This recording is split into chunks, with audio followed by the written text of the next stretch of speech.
Bueno, ahora sí. Buenas tardes a todos, ¿cómo andan? Espero que se encuentren bien. ¿Qué tal? Buenas tardes. Bien. Buenas tardes, ¿cómo andan? Hola Camila. Buenos días Nicolás. Y buenos días, buenas tardes, ya no sé dónde estamos. Espérenme que voy a subir mi volumen lo máximo posible. Ahí estamos. Buenos días. Gracias a los que activan la cámara, así que les agradezco. Fanny, Abril, muchas gracias. No es un requisito sine qua non para mí, pero bueno, hace al intercambio, ¿no? Y hace que nos podamos acompañar y sacar las dudas. Buenos días, Bruno. Bueno, entramos en un tema que es, estamos bien, ¿no? 3, está bien, 2 minutitos pasaron de las 3, así que podemos empezar perfectamente. Hoy empezamos un tema que es fascinante y que además tiene un montón de aristas, que es el mundo de la afiliación. Toda esta semana, entre yo, el burro adelante, entre la doctora Krebs y yo, vamos a dar durante toda la semana todas las cuestiones atinentes de la afiliación. Así que es una semana dedicada exclusivamente a esto. Es un tema sencillo pero complejo. ¿Qué les quiero decir con esto? Si bien hoy es una clase inaugural y con conocimientos más genéricos, vamos a ver que pasando las clases se va a ir complejizando un poquito hasta las últimas clases, que son las de acciones, de impugnación y acciones de reclamación, de filiación. Así que eso les pido que agudicen sus sentidos. Hicimos la mayor cantidad de gráficos y cuadros como para que ustedes lo entiendan en términos sencillos, pero cualquier duda saben que estamos a disposición. ¿De acuerdo? ¿Te hago una consulta antes de arrancar? ¿Cómo no? Sí, sí.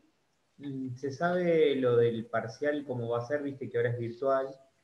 Acabo de ver el mail que nos mandó la facultad, en el cual nos informaba que la modalidad es justamente virtual y que queda la presencialidad para las mesas libres, pero nos lo mandaron hace 10 minutos, Bien, 1:30. habían hablado si era choice o eran No. preguntas a desarrollar, La con verdad un es que nos plazo. llegó a nosotros 13:27, así que la doctora Rotonda no sé si lo habrá visto ni siquiera. El mail de la facultad nos llegó a los docentes 13:27. Supongo que va a ser en la misma modalidad que en los cuatrimestres anteriores, en el cual se da 1 hora y hay X cantidad de preguntas y se contestan también tipo choice. Se busca que tal vez, por lo menos si se sigue la misma modalidad, que sea un poco que ustedes puedan pensar un poquito. No son preguntas complejas, pero tal vez se plantea una pequeña situación como para que ustedes puedan responder, ¿sí? No son, ustedes lo habrán visto en cuatrimestres anteriores, el índice de aprobación de los alumnos es muy alto, por lo tanto no son exámenes para buscar perjudicar ni buscar la coma, si era la coma diferente de un artículo al otro. Por eso les digo que tal vez es más para pensar y aplicar la lógica más que otra cuestión, ¿sabes? Pero no te lo puedo confirmar. Interpreto que va a ser igual. ¿Sí? Perfecto. Bien, listo, gracias. Supongo que la próxima clase con la doctora Rotonda o esta semana Silvia no da, se los van a confirmar, pero descarto que va a ser igual que la modalidad anterior, que el año pasado. Empezamos, ¿les parece bien? Comparto mi pantalla.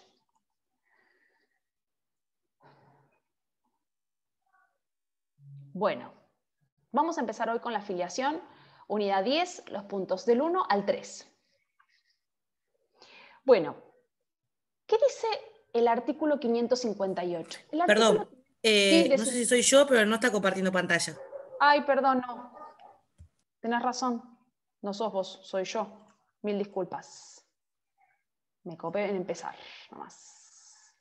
Ouch. El anfitrión inhabilitó la función de compartir las pantallas de los participantes. ¿Alguien está de secretaría aquí? Esperen, vamos a llamar a alguien. Es que me han abierto y se han ido. Qué problemón. Esperen.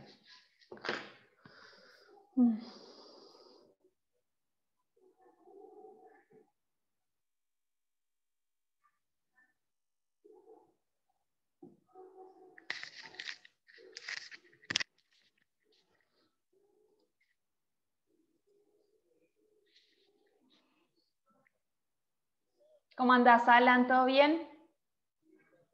¿Te puedo molestar un segundito? Porque estoy en Zoom en mi clase de familia, ¿viste? Y el anfitrión se retiró y no me permite compartir pantalla. ¿Tendrás la posibilidad de modificar esa situación o...? ¿Sí? Genial. Ah, lo llamo yo, Mariano, lo llamo yo, no te preocupes. Sí, olvídate. Gracias. Chao. Chao. Perdónenme.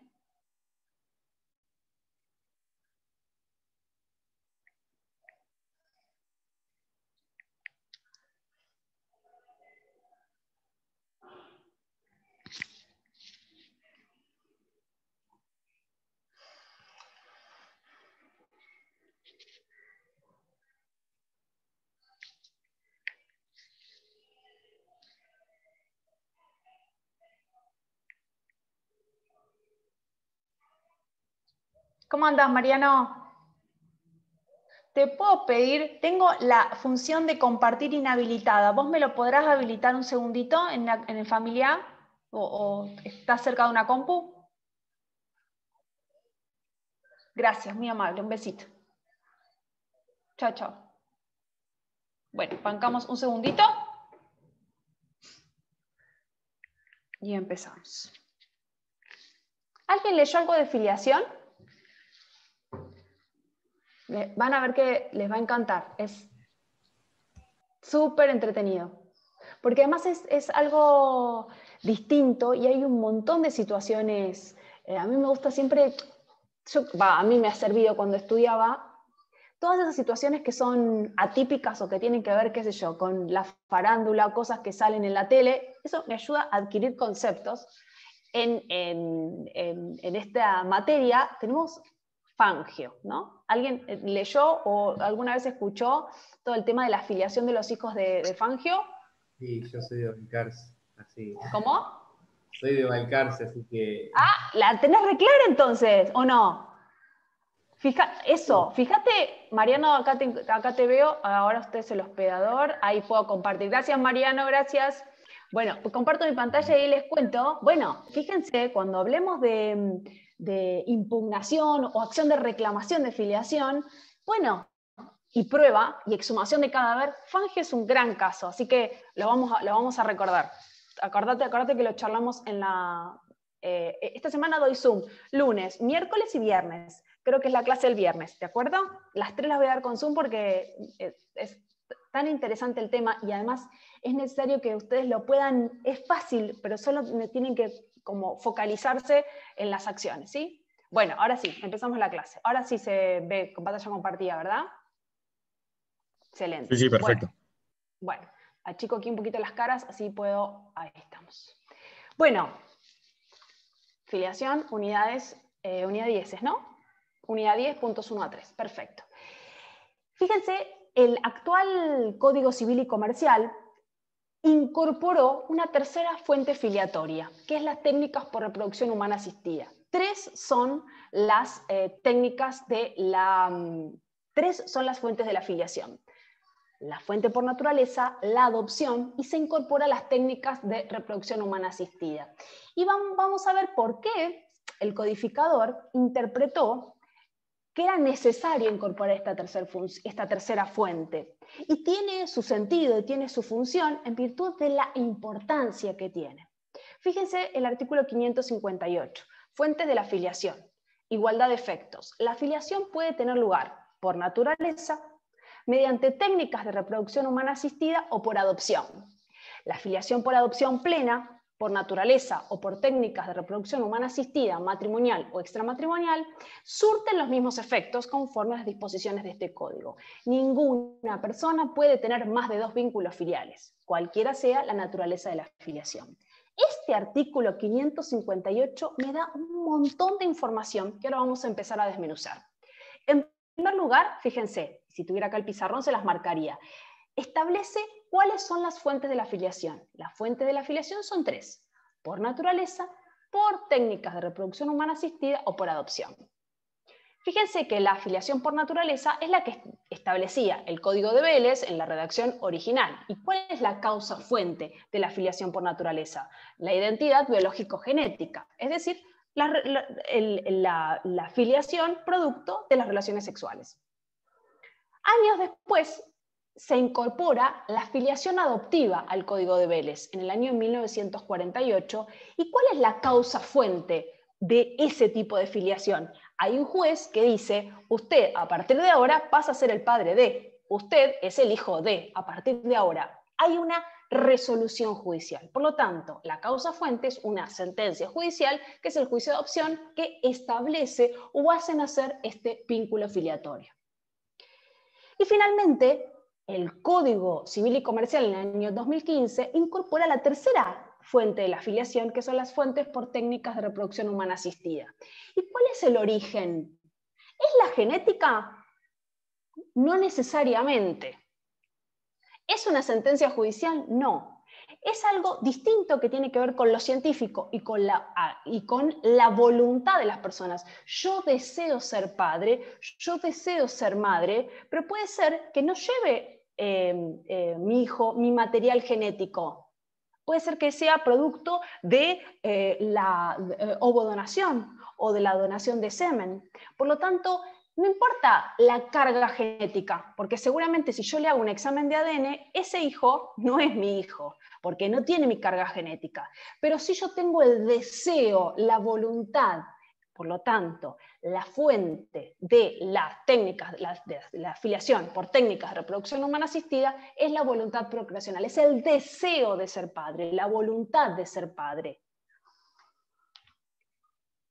Fíjense entonces que se incorpora a las técnicas de reproducción humana asistida, que si bien por supuesto había leyes, pero no estaba organizado ni estaba normativizado, y eso daba origen a un montón de situaciones anómalas o desiguales entre los ciudadanos, y por eso se incorpora a las técnicas de reproducción humana asistida como una tercera fuente de filiación, y de esta manera reconozco su importancia, la existencia, la realidad y la necesidad de la ciencia para engendrar hijos. Si bien se incorporan las técnicas de reproducción humana asistida como tercera fuente de filiación, vamos a ver ahora que todavía falta terminar de regularla. ¿Por qué? Porque es necesario una ley complementaria al Código Civil y Comercial que disponga cuál es el destino final de los embriones crioconservados. ¿Y por qué se crea este tercer tipo de fuente filiatoria? ¿Y por qué es distinta? ¿Por qué es específica? ¿Por qué es particular? ¿Y por qué es autónoma? Entonces es necesario regularla con sus características específicas. Y ahora vamos a ver por qué. Fíjense, ¿cuándo comienza la vida? ¿Cuándo comienza la existencia humana? La existencia de la persona humana comienza con la concepción, y de esta manera se ratifica la redacción de Vélez, en la cual también establecía cuál es el origen de la concepción, cuál es el origen de la vida humana en la concepción. Fíjense que el Código de Vélez decía, también agregaba en el seno materno. Actualmente no está la redacción así en virtud de los distintos tipos de familias existentes. Pero sí nos queda claro que todo el trabajo en el laboratorio, todas las cuestiones que tienen que ver con las técnicas de reproducción humana asistida, que no sean implantadas en el útero materno, no son personas. Todo lo que se trabaja en un laboratorio no se trabaja con una persona. El artículo 19, a su vez, en el segundo párrafo, esto que yo les decía, establece la derivación a una ley especial para regularizar cuestiones derivadas, tales como la protección de los embriones no implantados. Cuando se sancionó el código en el año 2015, ustedes se imaginarán que era había un montón de cuestiones novedosas que se incorporaron, y en los cuales siempre cuando se sancionan leyes, ustedes saben que hay disputas políticas, económicas, en la cual hay luchas de poder, y aquí por supuesto la Iglesia tenía un peso muy importante. Entonces, hay algunas cosas que se tuvieron que vetar o que derogar o derivar a la sanción de leyes complementarias, como es la regularización de la crioconservación de todas las cuestiones que tienen que ver con los embriones, que todavía no está redactada. Pero sí nos queda claro y ratificamos que el origen de la vida humana es en la concepción en el seno materno. Y de esta manera también se hace una aplicación concreta del fallo Artavia Murillo. Artavia Murillo, ustedes sabrán que es una sentencia de la Corte Interamericana de Derechos Humanos, en la cual Colombia fue demandado, fue declarado responsable en virtud de afectar varios derechos constitucionalmente reconocidos. Muy sucintamente, en Artavia Murillo había una resolución del Ministerio de Salud en el cual reglamentaba las técnicas de reproducción humana asistida. Eso posteriormente fue producto de un recurso ante la justicia, y la Corte Suprema de Colombia, el máximo órgano, declara la inconstitucionalidad de la norma. 9 familias se reunieron y interpusieron un recurso internacional ante la Corte Interamericana de Derechos Humanos, en los cuales fundaban cuál era la arbitrariedad cometida. El cercenamiento del derecho a tener una familia, aquellas personas que se encontraban en tránsito, una de ellas, por eso eran las 9 situaciones particulares de esas familias, encontrarse en tránsito en el tratamiento. Los que tenían medios económicos podían irse fuera del país y practicarse la técnica de reproducción humana asistida, por diferencia de aquellas familias que no tenían los recursos económicos. Y finalmente la Corte Interamericana falla a favor de las 9 familias y declara responsable al país, a Colombia, por haber vulnerado, aquí se los puse, el derecho a la vida privada y familiar, entre otros, al prohibir las técnicas de reproducción humana asistida desde la concepción en la mujer o la implantación del embrión en ella. Aquí les hice un cuadro en cuáles son los derechos que la Corte Interamericana consideró violentados y cuál es finalmente la resolución de la Corte. Y una de las cuestiones que se establece es la obligación del Estado de reorganizar su normativa, incorporar las técnicas de reproducción humana asistida y regularlas. Por lo tanto, nuestro país, ¿qué quiero decir con esto? Ratificó el principio del Código de Vélez, y además hizo una aplicación concreta de un fallo internacional de una Corte Interamericana, de una convención en la cual nosotros somos partícipes. Entonces nosotros como Estado estamos obligados a respetar todos los fallos que surjan de esas cortes internacionales. Y aquí efectivamente hizo una aplicación concreta en el Código Civil y Comercial. ¿Cómo tienen que ser redactados los certificados de nacimiento? Los certificados de nacimiento deben ser redactados de una determinada manera, dice el artículo 559, en el cual no surja una discriminación entre las personas nacidas de uniones matrimoniales o de uniones extramatrimoniales. Fíjense, el registro del estado civil y capacidad de las personas solo debe expedir certificados de nacimiento que sean redactados en forma tal que de ellos no resulte si la persona ha nacido o no durante el matrimonio por técnicas de reproducción humana asistida o ha sido adoptada. Eso es otra forma, otra aplicación del principio de igualdad. El acceso irrestricto para todos los ciudadanos de la Argentina a las técnicas de reproducción humana asistida es una efectivización del principio de igualdad. La redacción del certificado de nacimiento en el cual no surja si nacimos de un matrimonio, de una unión no matrimonial, de técnicas de reproducción humana asistida o por adopción, sin ningún tipo de esas especificaciones en la partida de nacimiento, hacen o preservan el principio de igualdad. El Código Civil y Comercial ratifica que la asignación del carácter de hijo matrimonial o extramatrimonial es el estado civil de los progenitores al momento del nacimiento del hijo y no al momento de la concepción. Allí se le otorga el carácter de matrimonial o de extramatrimonial, al momento del nacimiento, si el hijo nació de una unión matrimonial o de una unión extramatrimonial. ¿A qué fines prácticos nos sirve esa determinación?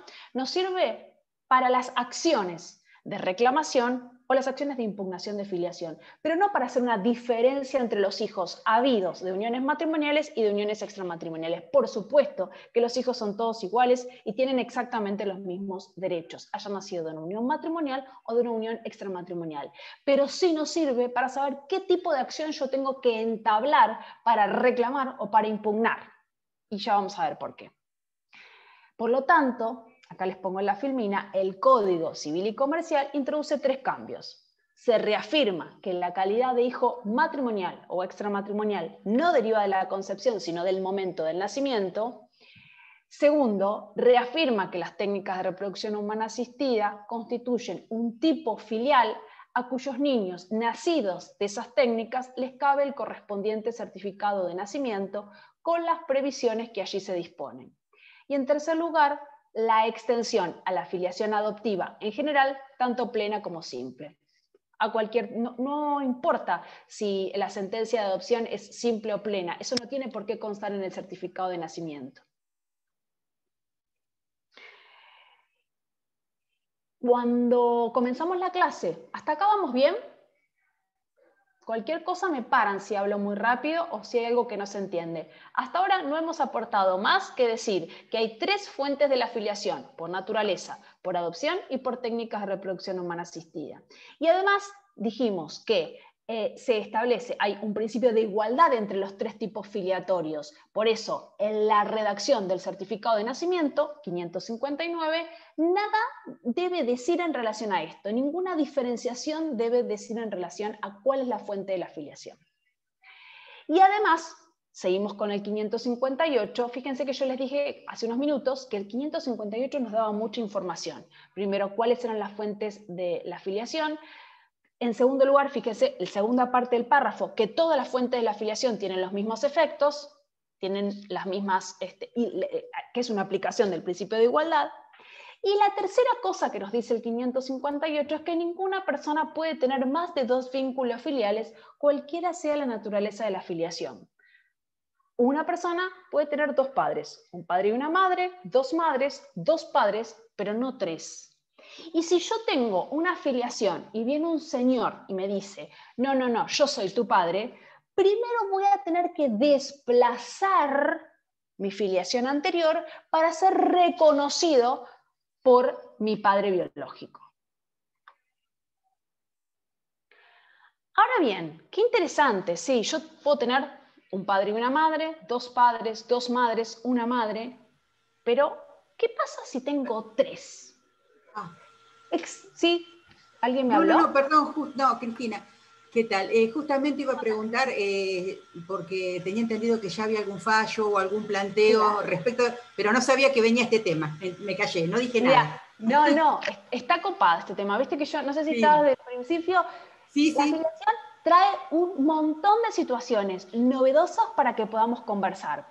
Yo trato de tratar lo que dice el código, pero también sepan que hay otra realidad, y esta es otra realidad. Cuando ven matrimonio seguramente verán algunas características particulares, o veamos el poliamor, la posibilidad de uniones de más de 2 personas. Bueno, aquí tenemos las familias de A3, las plurifamilias, la pluriparentalidad.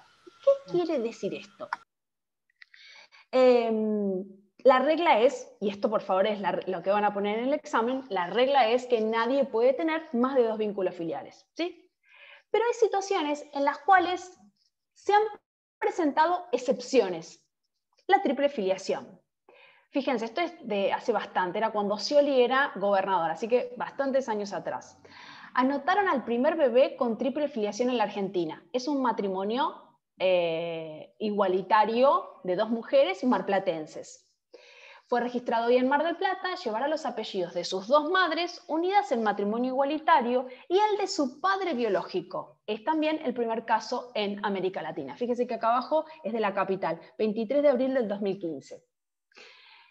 Fíjense que, no sé si se acuerdan las caras, pero todas son autoridades administrativas. Esta es una presentación que directamente se hizo ante el registro civil, en la cual se presentaron las dos mamás y el aportante del material genético, el varón, que es un amigo de la pareja, en el cual había un deseo de formar una familia, en el sentido de una crianza conjunta. Había un deseo de criar, de tener un hijo y de formar una familia. Muy diferente a lo que vamos a ver en las técnicas de reproducción humana asistida, que el aportante del material genético no tiene deseo, solo aporta su material genético y ahí termina su relación contractual. Aquí estamos hablando de otra realidad, estamos hablando del deseo de ahijar, de crecer, el deseo de tener un hijo.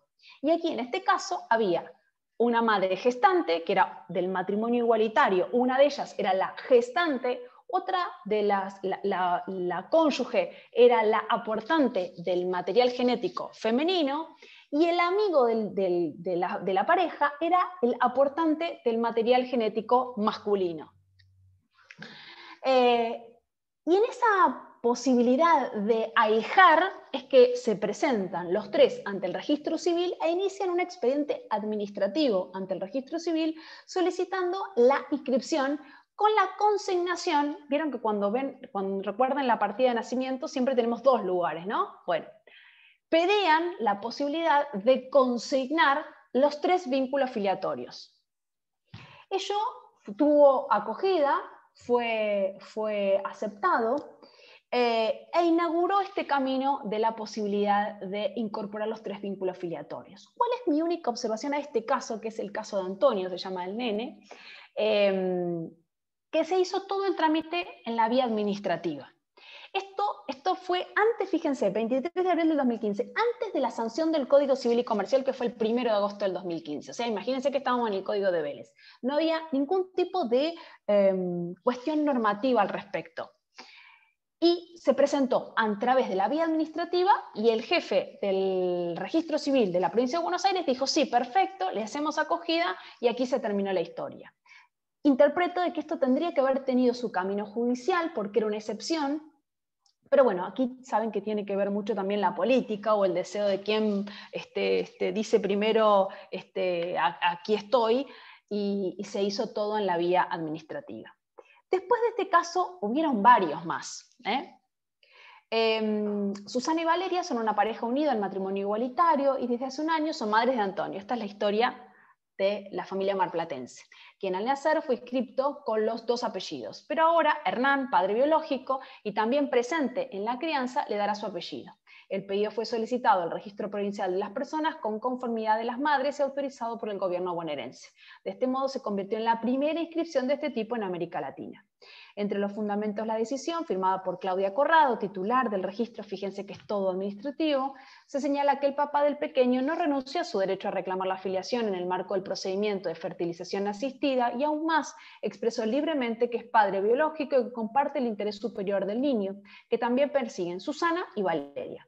La solicitud de la familia fue apoyada por la Federación Argentina de Lesbianas, Gays, Bisexuales y Trans LGBT, la Defensoría LGBT y la Mesa por la Igualdad. Y agregó, cuando esta familia nos acercó el pedido, entendimos, al igual que ellos, que Antonio tiene derecho a que su realidad familiar sea respetada y a ser reconocido como hijo de sus dos mamás y de su papá, sin que ninguno de ellos tenga que resignar sus derechos y obligaciones. Si bien no hay antecedentes de este reconocimiento legal, la realidad familiar merece la protección, tutela y amparo del Estado. Es posible que esta decisión rompa con algunos preconceptos, pero nosotros no le tenemos miedo al exceso de amor. Esteban Paulón, presidente de la FALG, celebró la medida y también expresó: nuestro país vive en este tiempo un proceso maravilloso de ampliación de derechos. Hoy, con el reconocimiento de esta triple filiación pionera en América Latina, damos un paso más hacia la consolidación de una sociedad que reconoce y protege todas las formas de familia.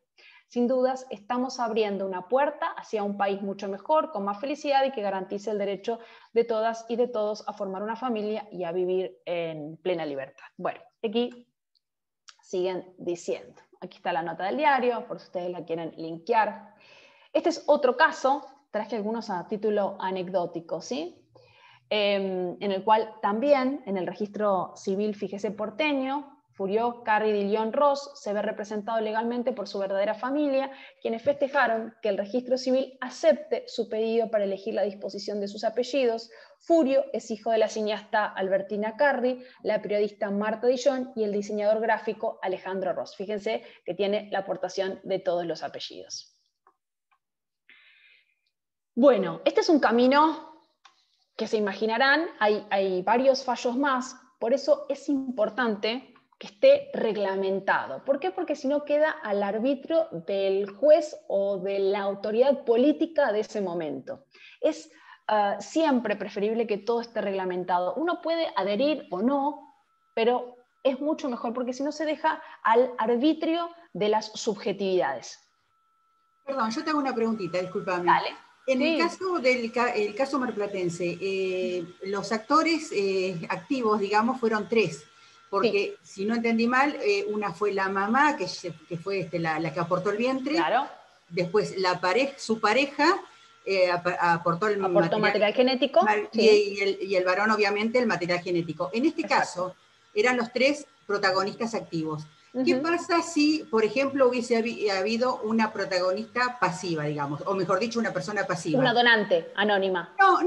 En este caso, por ejemplo, que la mujer que llevó en el vientre a ese bebé durante 9 meses haya aportado también, además, el material genético. Claro, perfecto. Y podría ser, pero lo importante ahí es quién expresa su voluntad procreacional. Y eso tiene que ver con las técnicas de reproducción humana asistida. Vamos a ver que lo importante es la obtención del consentimiento informado y la voluntad de asumir la responsabilidad parental, aunque no aporte material genético. Ah, bien.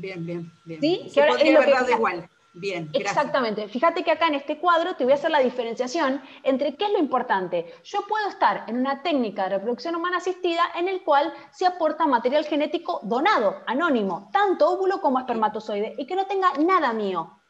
Una pareja de 2 personas, sencillo, una mujer y un varón, para no hacer lío tampoco, en el cual no aporte el hijo, no aporte ninguno de los 2 materiales genéticos. Igual estos son los papás. ¿Por qué? Porque expresaron su deseo y su voluntad procreacional, con todo lo que ello implica. Sí, en este caso sería el pasivo el hombre, digamos, que no aporta nada. En este caso, porque la mujer sí, aporta la voluntad, pero en este caso la mujer aporta el vientre, aunque sea una donación. Sí, y podrían haber, no en nuestro país porque la gestación por sustitución es algo que quedó afuera del código, pero podrían no haber aportado nada, ninguno de los 3 tampoco. Bien. Pero sí nada genético, ¿se entiende? O sea que acá lo que prevalece es el deseo. Es el deseo formar una familia. Exactamente. Hay un montón de casos. Si ustedes se ponen a googlear, van a encontrar un montón de historias en las cuales también, por ejemplo, hay amigos que se unen solo para tener un hijo, con el deseo de tener un hijo, no con el deseo de formar una pareja, pero sí el deseo de ahijar. Y esas son realidades. Traten de sacarse todos los prejuicios que tienen en la cabeza en estos momentos y decir, está bien, está mal, son realidades que son, por lo tanto lo tenemos que reglamentar, sin tratar de traer un tema muy áspero como es la ley del aborto. No puedo decir estoy a favor o no estoy a favor, eso después cada uno en su subjetividad dirá, pero es una realidad y lo que es necesario es reglamentar. Somos abogados, entonces todo tiene que estar reglamentado para saber cuáles son. Esto me da seguridad jurídica, yo sé cuáles son las consecuencias que tengo de mi accionar. Si eso no está reglamentado, ¿qué pasa? Da seguridad y también da igualdad, así que sí, estoy de acuerdo.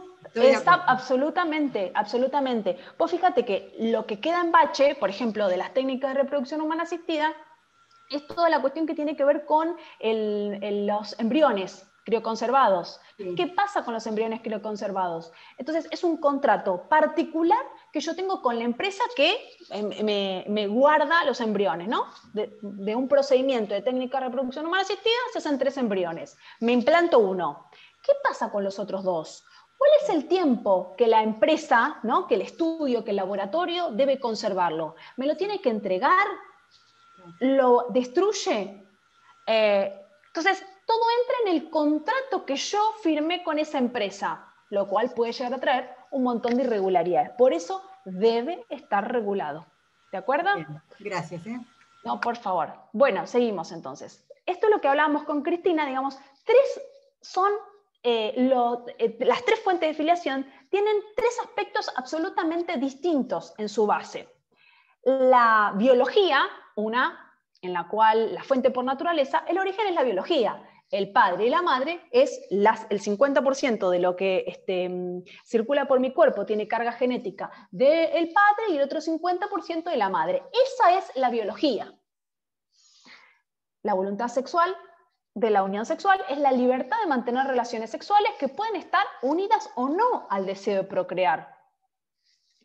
En segundo lugar, otro concepto distinto es la voluntad procreacional. Es el deseo o la intención de crear una nueva vida, tutelándose así el derecho de toda persona a decidir con plena libertad tener o no tener un hijo.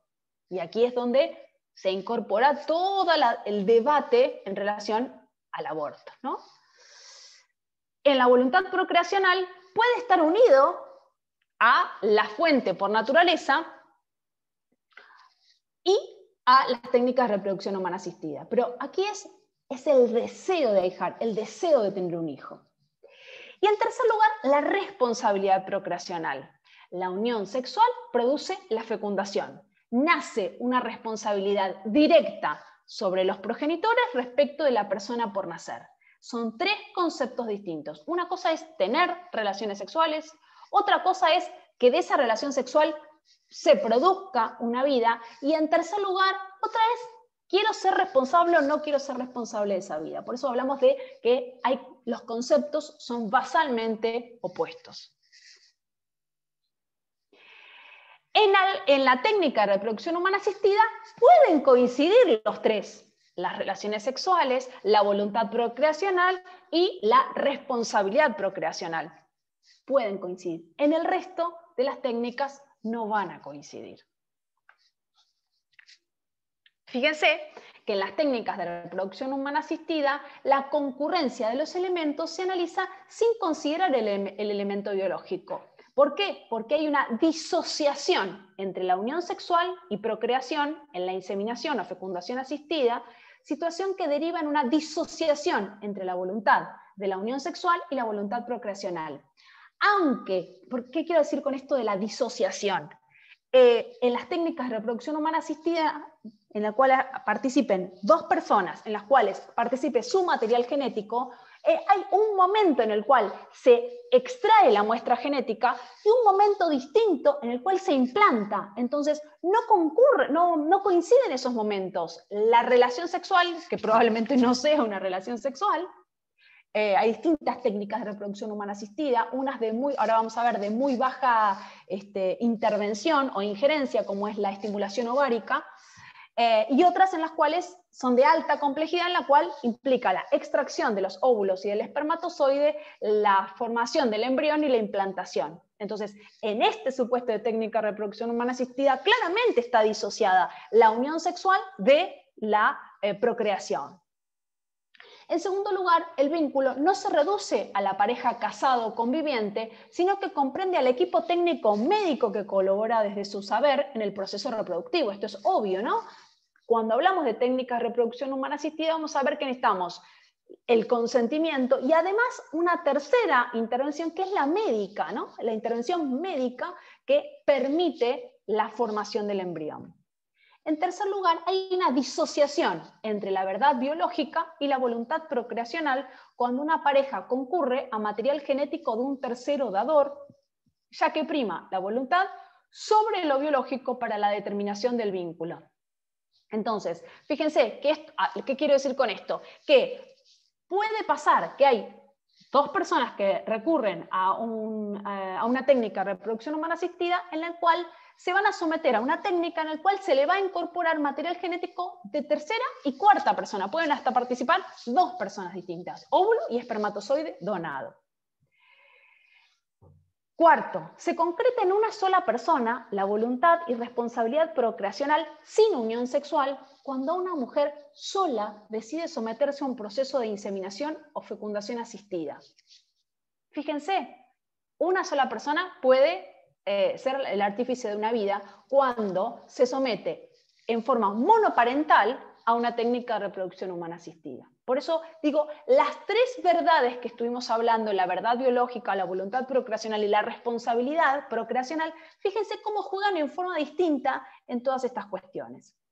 Quinto, es probable la disociación entre padre o madre genético, madre gestacional y padre o madre legal. Si estuviese reglamentado en nuestro país la gestación por sustitución, podrían darse estas 3 diferencias, ¿no? Padre o madre genético, los donantes anónimos del esperma y del óvulo, la portadora, que es la madre gestante, y los padres legales, que son los que asumen la responsabilidad procreacional. Sexto, hay un proceso vital discontinuo en el supuesto de embriones crioconservados. Claramente, cuando yo hablo de que me someto a una técnica de reproducción humana asistida, ustedes saben que generalmente se forman 3 o 4 o más embriones, en el cual se implanta uno actualmente. ¿Y el resto qué pasa? Quedan crioconservados. Pasan 5 años y después me lo implanto. Entonces hay un lapso de tiempo diferido entre la creación del embrión, ¿no? La formación del embrión y la implantación en el útero materno. Séptimo, la manifestación de la voluntad y la responsabilidad procreacional deja de pertenecer al ámbito íntimo para trascender al ámbito público. ¿Y por qué digo esto? Porque vamos a ver que para someternos a las técnicas de reproducción humana asistida yo tengo que otorgar un consentimiento válido que tiene características específicas ante una autoridad sanitaria específica. No cualquier médico puede recibir un consentimiento informado para ser sometido a las técnicas de reproducción humana asistida. Entonces, fíjense cuántas diferencias podemos encontrar entre la fuente de naturaleza, por naturaleza, fuente filiatoria por naturaleza, y las técnicas de reproducción humana asistida. ¿Cuántas variantes se pueden producir? Y la base de todo esto siempre tiene que ser la preservación del derecho a la identidad. ¿Y cómo juega la preservación del derecho a la identidad en las técnicas de reproducción humana asistida? Es un gran tema, porque si yo soy hijo de técnica de reproducción humana asistida, heteróloga, es decir, con material genético donado, claramente mi padre y mi madre, genéticamente hablando, van a ser unos, y mi padre y mi madre legales van a ser otros. Y aquí es sumamente interesante porque lo importante es que yo sepa que soy hijo de técnicas de reproducción humana asistida heteróloga, es decir, con material genético donado. Pero mi padre y mi madre son los legales, son los que han asumido la voluntad procreacional. El donante anónimo es eso, un donante anónimo, y nuestro país adhiere a un sistema de anonimato en la donación del material genético. Hay distintos sistemas a nivel internacional. Nuestro país es un sistema de anonimato relativo en cuanto hay algunos datos que se pueden conocer y hay otros datos que no se van a conocer con respecto al donante. Silvina. Sí, claro. Discúlpame. En nuestro país está esto, o sea, reglamentado. Viste que yo escuché que tienen, respecto del anonimato, como que tiene que haber una base de datos, más que nada por posibles enfermedades que le puedan surgir a la persona. Excelente. Vamos a ver que hay una serie de datos que se puede acceder fácilmente, que tiene que ver con esto, cuestiones médicas, ¿sí? Hay otros datos del donante que no se pueden acceder, como es la dirección, el teléfono, el DNI, datos de individualización del donante. Eventualmente hay un procedimiento que no está regulado específicamente en el código, pero que sí se prevé, es cuando, suponete, el hijo producto o la persona producto de una técnica de reproducción humana asistida tiene suponete una enfermedad incurable, que solo puede resolverse con médula de los padres. Podría ser perfectamente que sucediera esa situación. En ese caso, yo puedo presentarme ante el juez de familia y solicitar una autorización.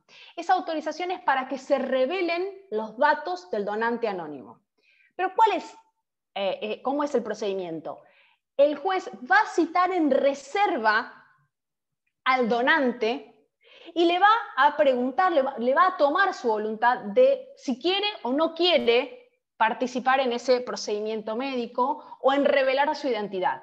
En el caso de que diga que sí, perfecto. En el caso de que diga que no, nada puede hacer el juez en relación a esto. ¿De acuerdo? Por eso decimos que es un sistema de anonimato relativo. Hay algunos datos que podemos acceder muy fácilmente, otros no van a ser revelados, salvo autorización judicial. Y en el caso de que sea con autorización judicial, nadie puede exigirle al donante que se exponga o que participe. ¿Por qué? Porque el contrato fue así. En segundo lugar, porque no hay voluntad de, digamos, el procedimiento es aportar mi material genético. Hasta ahí llegó mi intención de participar en este procedimiento como donante anónimo.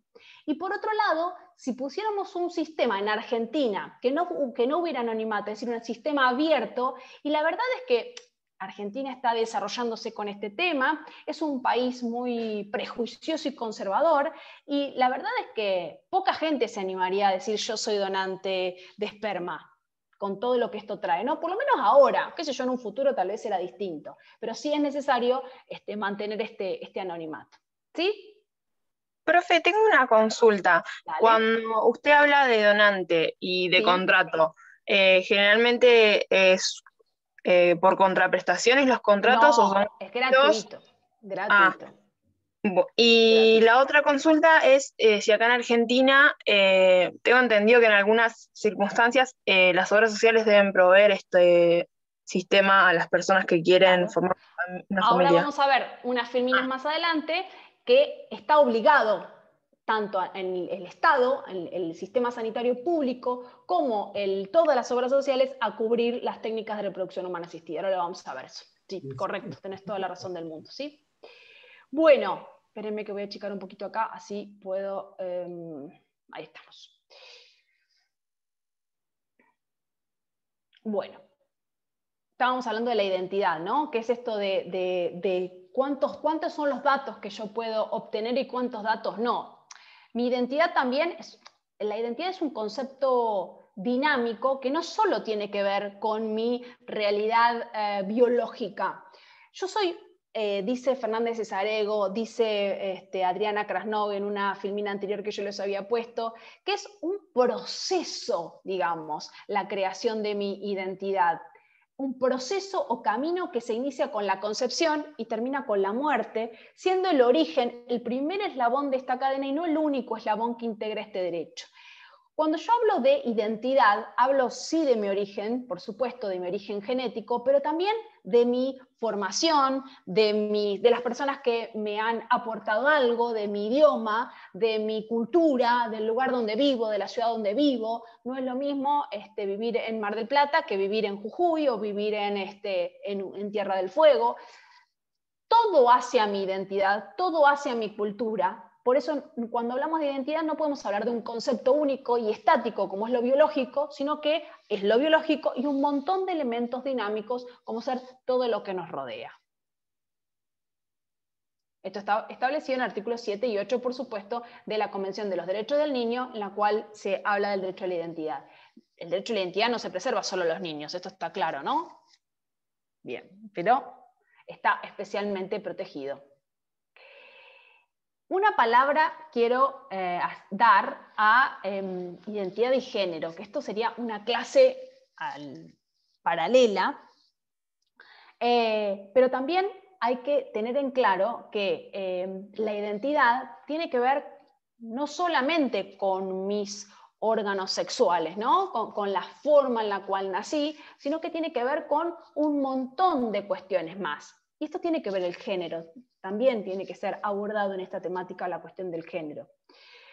La persona humana o sujeto de derecho es como una construcción cultural y no biológica, ¿no? Cuando hablamos de lo femenino, qué es lo que se espera de lo femenino y qué es lo que se espera de lo masculino, y es una construcción social, eso es una construcción social. Entonces hay que diferenciar lo genético, mis órganos sexuales, de qué es lo que se espera de una mujer y qué es lo que se espera de un hombre. Por eso hablamos de género. El sexo es un concepto biológico y el género tiene una connotación social. ¿Qué es lo que se espera de una mujer hoy en día? No es lo que de lo femenino, no es lo que se esperaba de lo femenino si hablamos de 30 años atrás, y ni les explico de 100 años atrás. Por eso el concepto de género es lo que la cultura espera de lo femenino y de lo masculino, que es mutable y variable de acuerdo a la historia.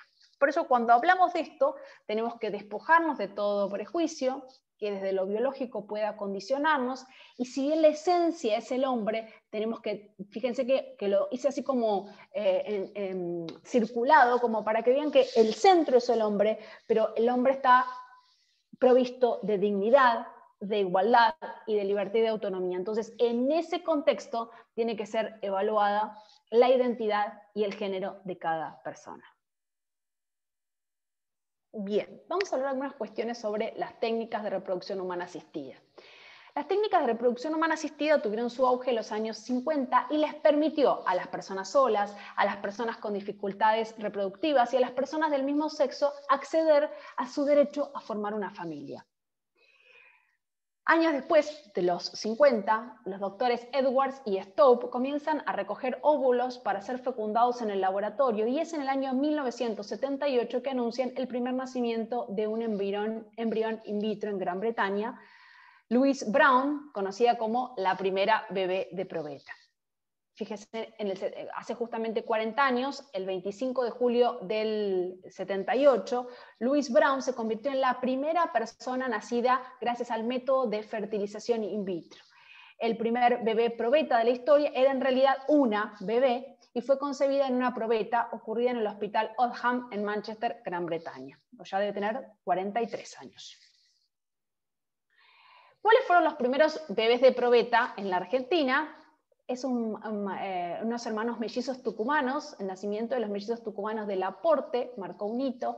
Eliana y Pablo, dos estudiantes de arquitectura de la UNT, llegaron al mundo en 1986 por técnicas de fertilización in vitro. Y ustedes se acordarán, los que tienen unos años más como yo, que en los 80 y en los 90 fueron, ¿se acuerdan? El boom de las familias numerosas. ¿Se acuerdan de los quintillizos Riganti, que es el primero que se me viene a la mente? Pero había un montón más, en el cual se estaba experimentando con las técnicas de reproducción humana asistida y no se tenía bien medido la cuestión de los implantes. Y por eso se implantaban, como fallaban, se implantaban varios porque, porque fallaban, y a veces no. Eran todos embriones que eran viables, y por lo tanto, bueno, tenemos así las plurifamilias.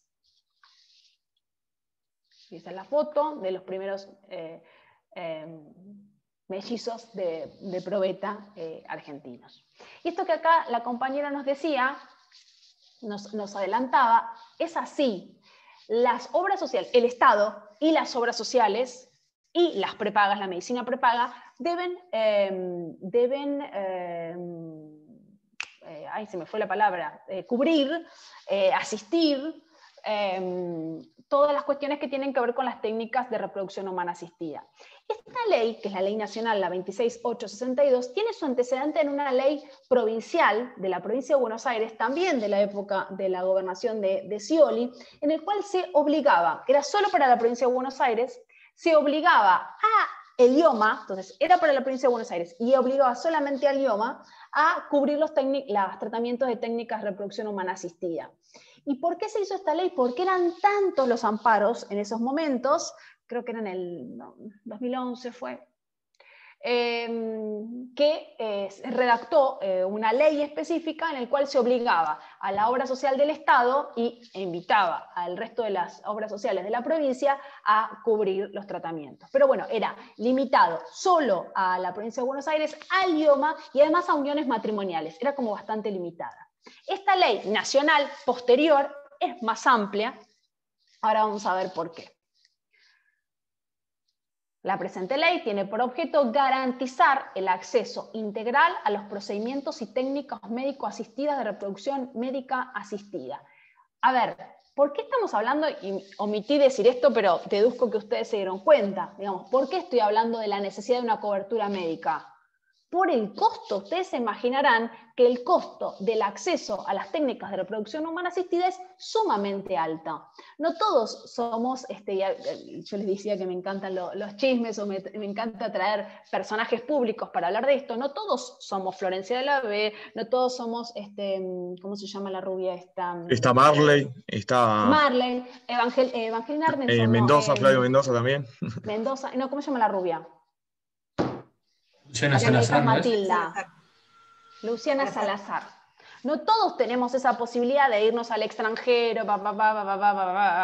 Entonces, realmente es un procedimiento sumamente costoso en el cual es necesario que sea cubierto por el Estado y además por todas las obras sociales y prepagas del país. Entonces, es importante que haya una ley y que nos garantice que todos podamos acceder a las técnicas de reproducción humana asistida. Todos podamos asegurar nuestro derecho a formar una familia. Profe, Diga. ¿entonces la subrogación de vientre sería considerada una técnica de reproducción asistida? No. Las técnicas de reproducción humana asistida, la gestación por sustitución es otro instituto que fue bochado de la redacción final del código. Estaba previsto, ahora lo vamos a ver, pero no, es otra cuestión que por cuestiones políticas y religiosas fue dejado de lado o no fue aprobado, sino no salía el código. No está cubierto dentro de las técnicas. Por eso las parejas homosexuales viajan al extranjero, que tienen la posibilidad, o las personas que desean tener una familia monoparental, viajan al extranjero para hacer la subrogación de vientres, y no en todos los lugares, no van a la Florida, digamos, no todos los estados de Estados Unidos la prevén. Bien, seguimos. Entonces, ¿cuál es la única limitación? La única limitación es la cantidad de tratamientos por año. Un máximo de 4 tratamientos anuales con técnicas de reproducción humana asistida de baja complejidad y hasta 3 de técnicas de alta complejidad con intervalos mínimos de 3 meses entre cada uno de ellos. De esa manera reconoce los tratamientos de fecundación homóloga y heteróloga, ahí lo escribí mal, es heteróloga, homóloga es con material genético propio, heteróloga es con material genético donado. Y se puede aplicar a personas casadas, ya sea de igual o distinto sexo, parejas convivientes de igual o distinto sexo, casadas o no casadas, y a personas solas también. La entrada en vigencia... ¿Esta ley está reglamentada? ¿Está operativa? Sí, por supuesto. Ahora en una filmina más allá te digo el número del decreto reglamentario, que no me lo acuerdo. Creo que es el 953. Gracias. ¿Qué permite la entrada en vigencia de esta ley? Bueno, brinda respuestas y garantías para los derechos humanos que con anterioridad resultaban comprometidos por las limitaciones que atravesaban las parejas o personas solas ante la falta de inclusión de estos procedimientos entre las prácticas médicas con cobertura, y puso de resalto que no se podría seguir dilatando la regulación de una fuente de la afiliación con alto impacto social. Y acuérdense que esta ley es del 2013. En el 2015, con la sanción del código, se incorpora la técnica de reproducción humana asistida. ¿Cuál es el objeto de la ley? La ley tiene por objeto garantizar el acceso integral a los procedimientos y técnicas médico-asistenciales de reproducción médicamente asistida. ¿Qué se entiende por reproducción médicamente asistida? Todos los procedimientos y técnicas realizados con asistencia médica, y esto es re importante, todo lo que tiene que ver con técnicas caseras. Googleen técnicas caseras de reproducción humana, que van a ver que existe un mundo de esto, no está amparado por la ley, ¿sí? Tiene que ser con intervención de un profesional. Quedan comprendidas las técnicas de baja y alta complejidad que incluyen o no la donación de gametos y o embriones. Podrán incluirse nuevos procedimientos y técnicas desarrollados mediante avances técnicos científicos cuando sean autorizados por la autoridad de aplicación. Imagínense que del 2013 al 2021 se han desarrollado un montón. Entonces, dejó amplia, ¿no?, la ley para incorporar todos nuevos procedimientos médicos. Acá está la compañera que me preguntaba la reglamentación, 953, perdón, 956, no 953. 956 del 2013 es la reglamentación. Y acá nos dice qué se entiende por técnicas de baja y de alta. Fíjense, se consideran de baja complejidad aquellas que tienen por objeto la unión entre un óvulo y un espermatozoide en el interior del sistema reproductor femenino, lograda a través de la inducción de ovulación, estimulación ovárica controlada, desencadenamiento de la ovulación o inseminación intrauterina, intracervical o intravaginal con semen de la pareja o donante. Chicos, por supuesto que no hace falta saberlos de los procedimientos médicos, sino simplemente saber que hay técnicas de baja y de alta complejidad, ¿se entiende?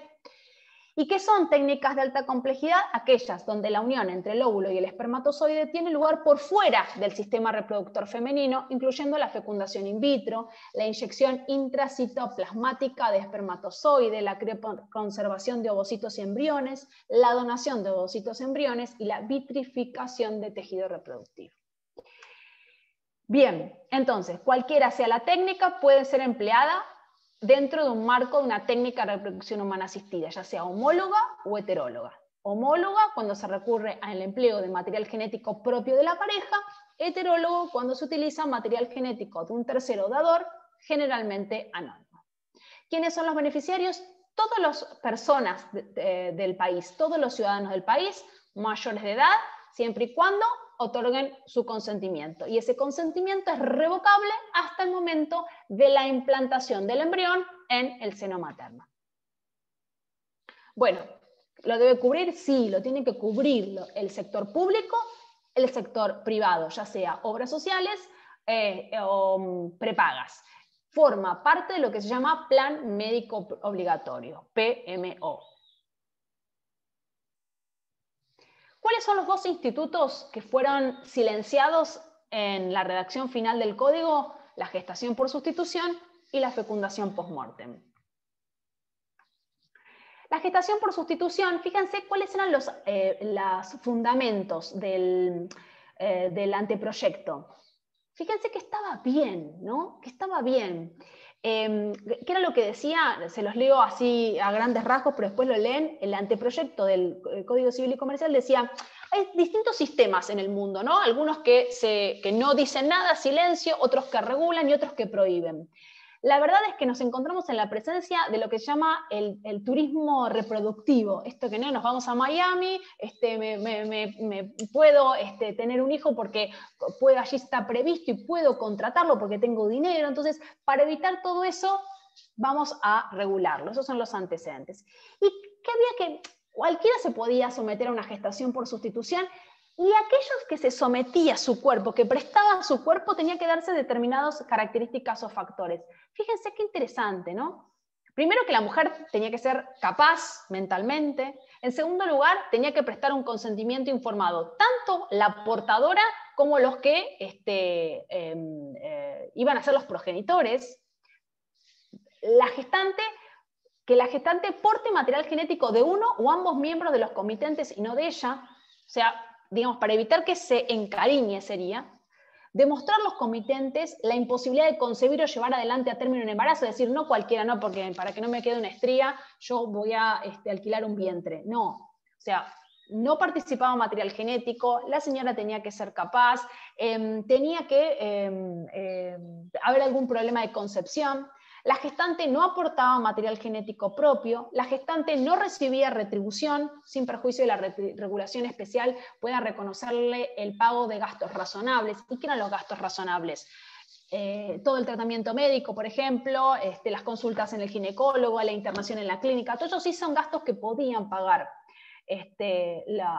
los aspirantes, pero no a cambio de, le pago $10.000 a cambio de que me porte el embarazo.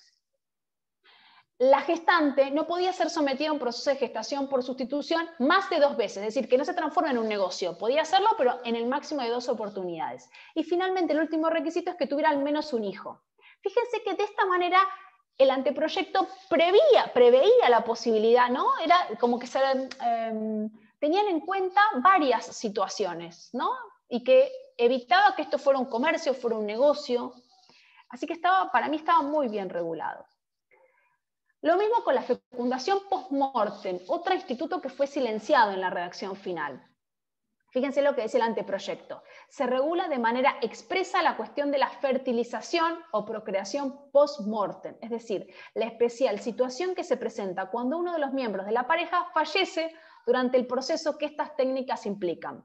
La regla es la prohibición, pero se permite que la pareja de la persona a la cual se le va a transferir el embrión deje expresada su voluntad de que en caso de fallecimiento acepta que ese embrión sea transferido y efectivamente el implante se produce dentro de los 6 meses de su deceso. Esta manifestación puede ser expresada en el documento en el cual presta el consentimiento al sometimiento o a las técnicas o en un testamento. Entonces, ¿podían hacerse una fecundación post-mortem? La regla era que no, pero si fallecía en el tránsito durante todo el tratamiento de técnica de reproducción humana asistida, el cual son procesos largos, no es de un mes, sino que son a veces años, si en ese proceso fallece y dejé constancia de mi consentimiento, antes de fallecer, por supuesto, de que si fallecía durante el tránsito del tratamiento podía implantarse mi material genético, y además se realiza dentro de los 6 meses posteriores al fallecimiento como término máximo, si se daban todas esas condiciones, podía aceptarse la fecundación post-mortem. Tampoco quedó dentro de la redacción final del código. ¿Qué les digo con esto? Y las filminas que siguen lo van a ver. Les puse algunos, este es el artículo que fue que no salió en la redacción final, y acá les puse, si tienen ganas de leer un rato después, al no existir una regulación legal, ¿qué ha dicho la jurisprudencia? Esto da a la subjetividad del juez en el cual cae las situaciones. Ha habido situaciones en las cuales se ha peticionado ante la justicia la gestación por sustitución y la fecundación post-mortem. En algunos los jueces han dicho que sí y en otros han dicho que no, pero de acuerdo ¿qué? A las circunstancias y a las particularidades del caso y además a la voluntad y las creencias también, ¿no? Personales, culturales, religiosas del magistrado. Acá les puse los casos de gestación por sustitución. En general, la gestación por sustitución sí ha tenido acogida dentro de la justicia. Y en la fecundación post-mortem les puse un fallo de que no hizo lugar y un segundo fallo en el cual sí hizo lugar. Pero son fallos y las situaciones son todas distintas y pueden resolverse de maneras diferentes. Bueno, hasta aquí llegamos en el día de hoy. Espero que les haya resultado, perdón, tenía acá alguien una pregunta. Nada, perdón. Espero que les haya resultado interesante. Abrimos el camino de la afiliación. Mañana siguen con Guillermina, el miércoles conmigo y el viernes conmigo. Así seguimos avanzando en esto. ¿De acuerdo? Cualquier pregunta las espero por mail. Anda mi teléfono por ahí dando vuelta. Camila, después te mando esta filmina para que la compartas con los compañeros que no puedan acceder todavía al campus. Y en un ratito la subo al campus, ¿sí? Gracias a ustedes. Hasta luego, gracias. Hasta luego. Hasta luego. Chao, gracias.